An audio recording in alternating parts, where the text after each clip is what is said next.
A common question, a big question, a life question. How do you find happiness? Hello and welcome to another English podcast with Paul.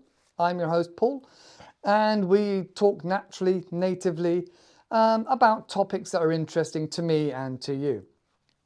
These podcasts are unscripted and unedited, and I must say I will look down occasionally to look at my notes.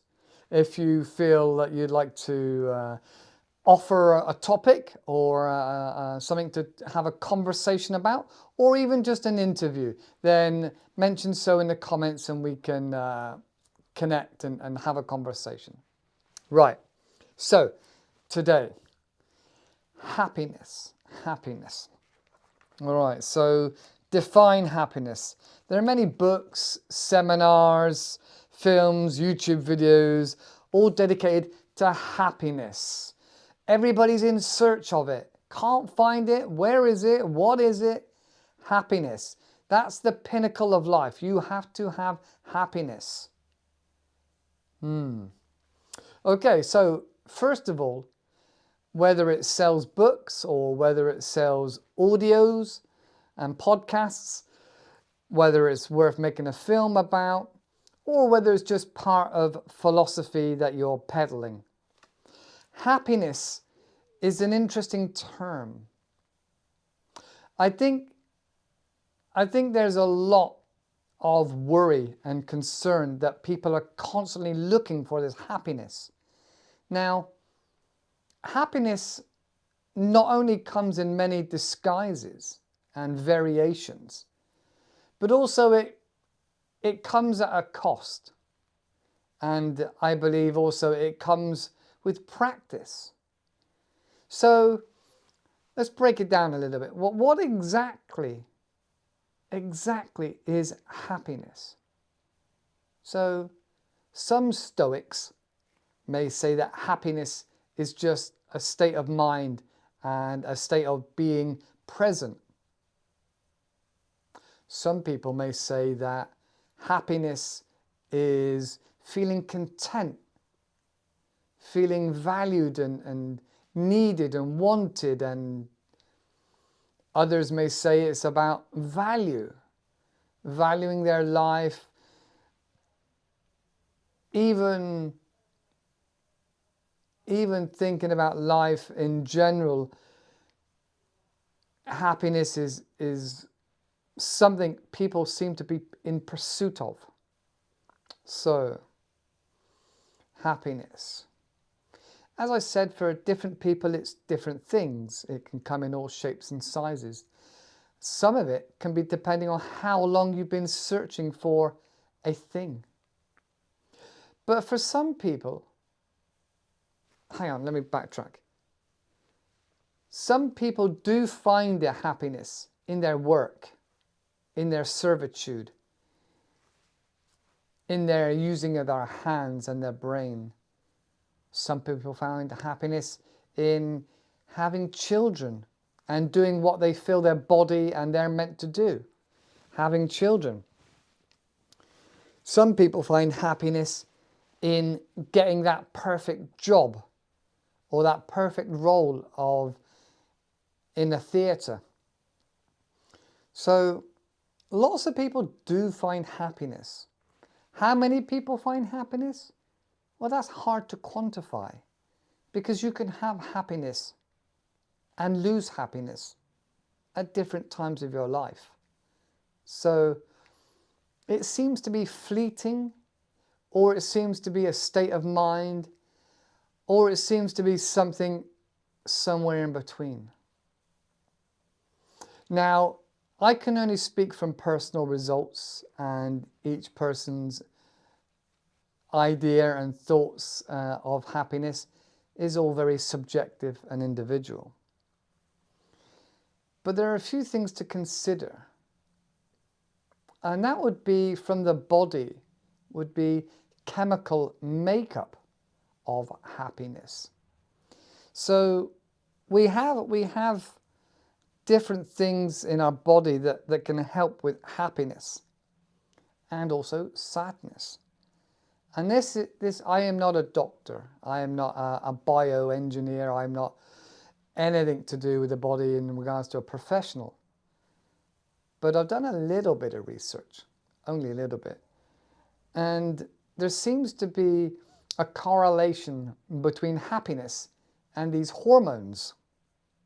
And so we have hormones such as serotonin and oxytocin, endorphins, and then the one that everybody seems to remember, cortisone or cortisol. All right. So we all understand that the short-term gratification, the short-term ego desires within ourselves from early age as a child, where we stand with these things, and we know that they don't live long. So we've got things that I wanted to talk about, such as, which one was it? The dopamine hit. So often you hear about this in studies about maybe like a Facebook like, or amount of people that you have following you when it goes up and hit milestones. That dopamine hit of just saying, oh yay, lots of people like me. Or even from earlier on with chocolate. As a child you have some sweets or you have some chocolate. And then as you get older, that kind of escalates from chocolate to then maybe cigarettes, and then maybe alcohol, and then maybe cannabis or drugs. And it can escalate depending obviously on many factors, such as trauma and personality. So some people are addictive personalities. Now, I got to say, I'm kind of an addictive personality. In that some things like sugar, I found it very difficult to control myself. And I could eat a lot of chocolate when I was younger. And then that followed me on through to smoking. I smoked a lot of cigarettes when I was younger, and other tobacco products. And then alcohol wasn't an issue for me. I didn't get addicted to alcohol. In fact, after the age of 19, I've not drunk alcohol whatsoever. It's something that doesn't make me happy. So maybe that's why I never pursued drinking alcohol as a way of making me happy. Now, moving on, talking about alcohol, moving on how some people feel that they have a stressful time at work and that alcohol can relieve this stress. Often it becomes connected in the brain that alcohol is the feel-good factor. I'm going to have fun because I'm having alcohol. I'm going to have fun because everything is funny and all my friends are going to be funny and we're going to have lots of funny, silly times and be silly and have fun because of alcohol. And for some people, that can be a connection that your brain never really lets go of. And obviously that can lead to other bad things, whether it's relationships falling apart, whether it's being addicted to alcohol, whether it's drink driving and losing your license or your job. So having that addictive personality can be a real drawback in life in some aspects. But I was lucky that alcohol did not tick that box for me. But I am addicted to other things and in other ways. And at the moment, it seems to be adventure or change. I'm really not keen on routine at all. Really don't like. Right, so we mentioned that dopamine hit, that short blip of excitement and happiness. Now, you can also get that from personal gratification, not just food and sugar and sweets and drinks, but also personal gratification. But again, it's short-lived. It's not very long-lasting in the body. So we have other things, other hormones, serotonin. Now they say serotonin is linked in regards to your natural sunlight and gratitude. I've got blessings and prayer. So some people find that prayer and blessings and servitude, all these things can release serotonin within themselves. And so that gives a much longer high and happiness. So we'll come back to this. Goal achieving, awards, hobbies. Right, that's all parts that we're going to come back to regards to serotonin. Then we have oxytocin, also known as the feel-good hormone in regards to the cuddling, bond, love, pets, altruism. So that's another hormone that affects our happiness. Right. Endorphins. So endorphins, also known as a runner's high, is often connected to when people get back from the gym or they get back from a long run. There's that sense of after exercise, your body feels good. Now, that could be because you've pushed out a lot of the toxins out of your body through the, pardon me if I get this wrong, endocrine system, like your sweat glands and things like that. So that is a real good high that some people get addicted to. Gym bunnies, addicted to the gym and that high and that buzz afterwards of feeling really, really good. Now, that seems to be positive for a lot of people and seems to be very few people that cannot control that addiction. There doesn't seem to be much of a negative downside to that kind of hormone addiction or that habit addiction. All right. Now, on the opposite side of that, we've got that cortisol, which I mentioned, which can give you a high blood pressure and it can lead to anxiety and stress. Now, anxiety is more of an emotional response. And that emotional response in your head, because of thoughts and ideas, lead to your body reacting to those thoughts and ideas. Because your body finds it very difficult to distinguish between a thought and reality, especially if you visualize that thought in your head. And this can be explained with movies and films. You're not really in danger or really having that action and adrenaline, but it's easy to trick your brain into thinking that you're part of that film. And so you get that excitement and that energy, and sometimes also that cortisol, that stress, that anxiety.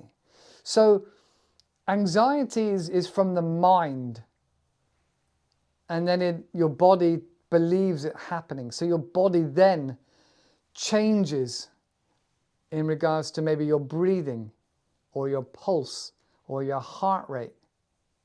So your brain and mind make it real into your body, which then perpetuates the idea that it is real because your heart is pounding, your palms are sweaty, you are anxious and alert and maybe nervous.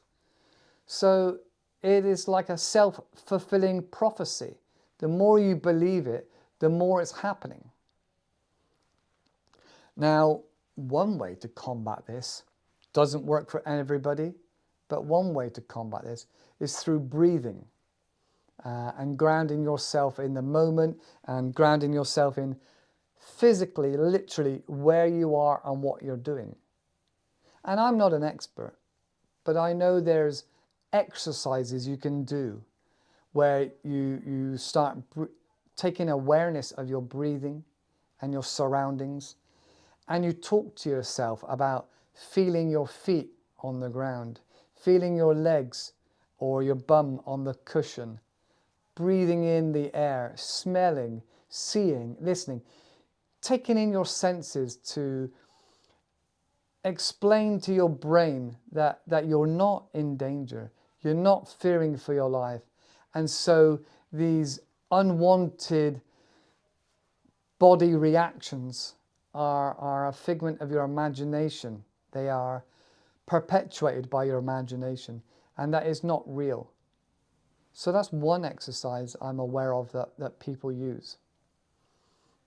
People in my family have been affected by this.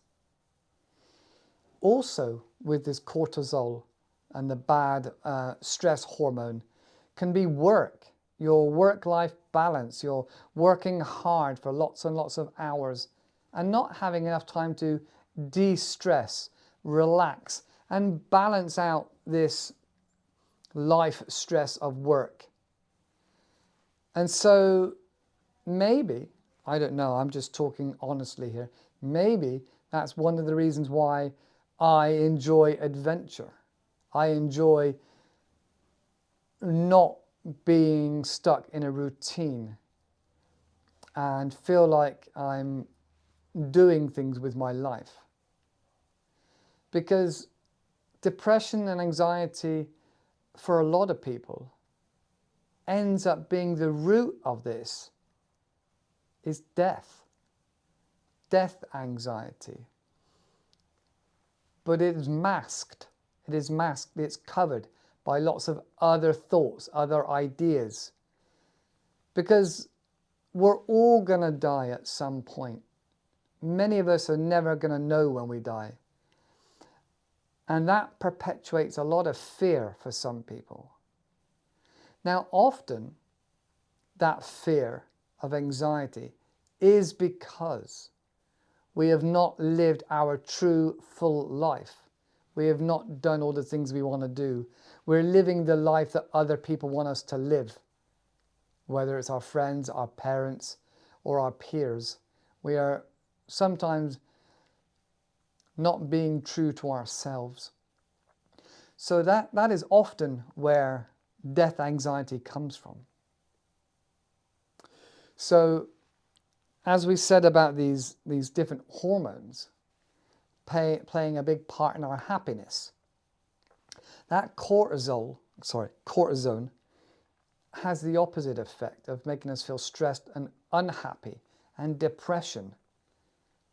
So depression is a really big topic for another day, but is really crippling for a lot of people.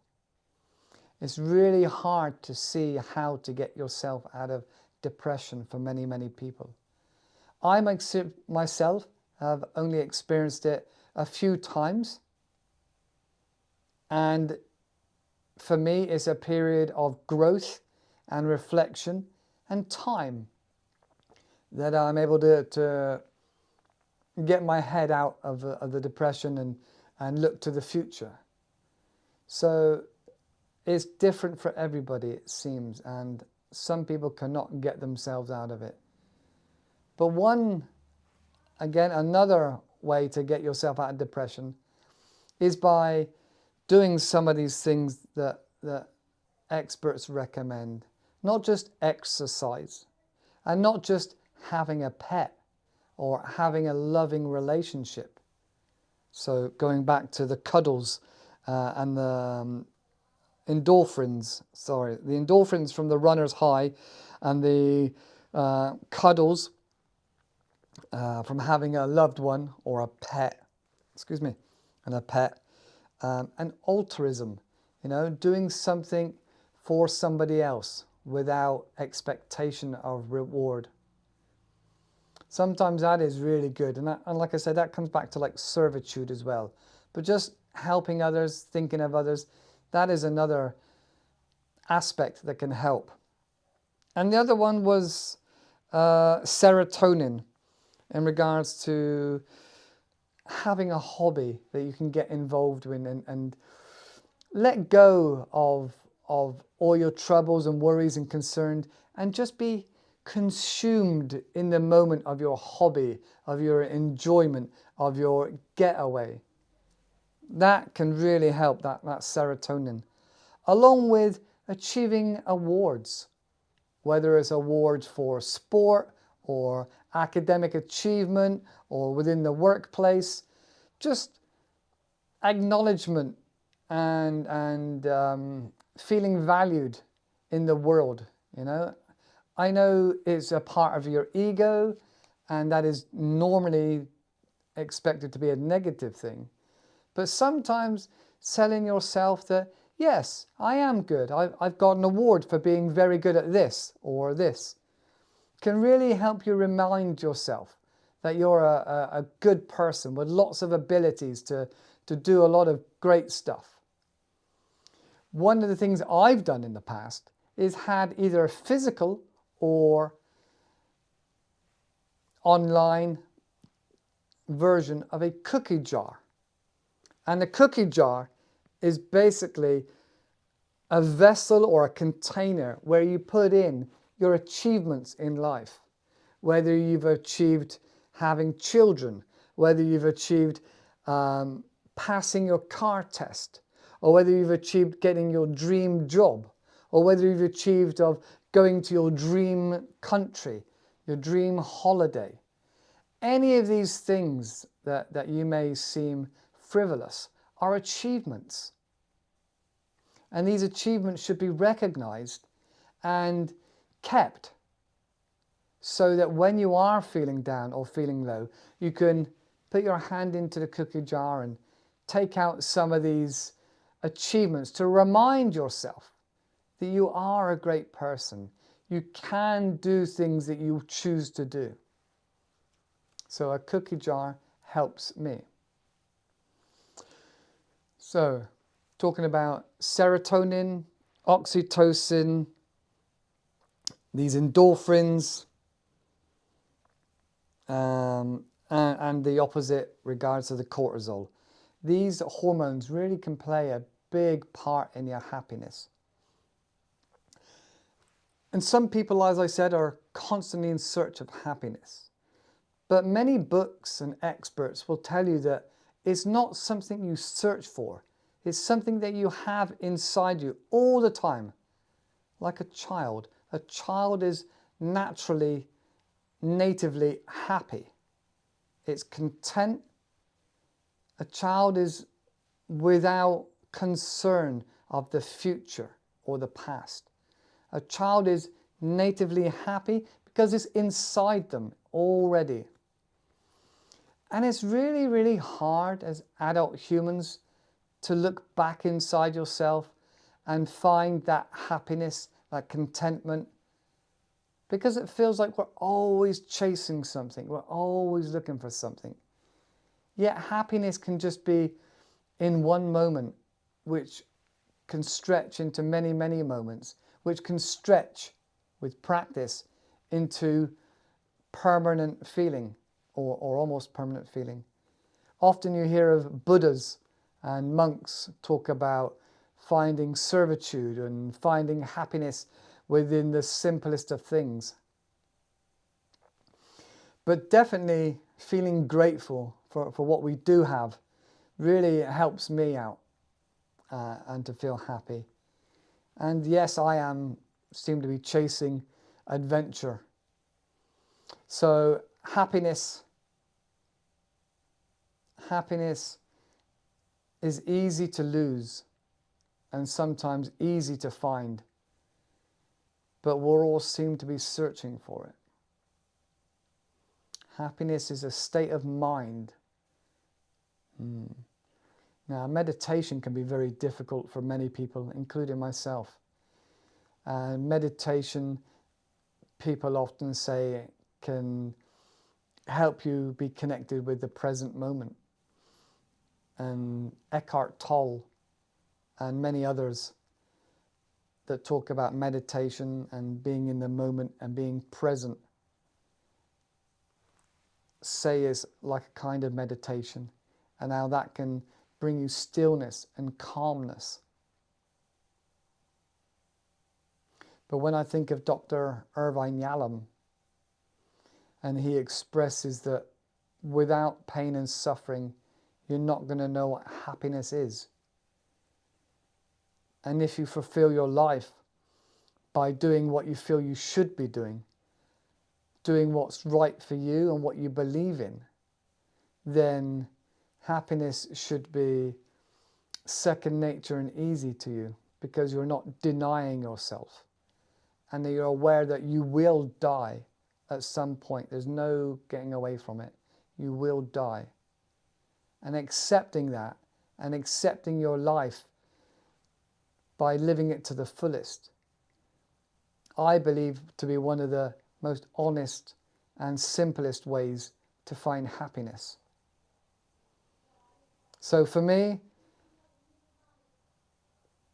I want to be happy, I try to be happy, and I often reflect on the cookie jar, I often reflect on being humble and being grateful for what I have. And I also still have some dreams and goals and ambitions. But I really do feel that I live my life to the fullest, almost every single day. And that for me gives me confidence. And that's all I can ask for right now, is confidence that I will be grateful when I die, that I've done everything I can to make myself happy, fulfilled, and a useful part of society. And that's it. That's all I have to say on the subject. If you have any comments on happiness, whether you're a Buddhist monk, whether you meditate, whether you connect with nature, mention something in the comments below and we can have a conversation. So, as always, thank you for watching, thank you for listening, and remember, have fun learning English. Make it enjoyable, otherwise you won't do it. Have fun learning English. See you next time, and goodbye for now. Thank you. Bye-bye.